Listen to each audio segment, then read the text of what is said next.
I have a theory.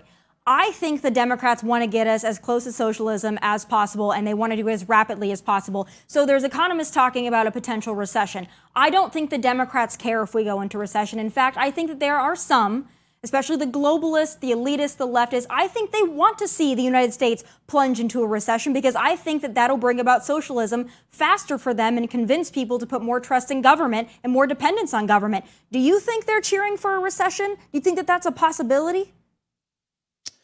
So listen, it's a very complex narrative because there's two sides to that.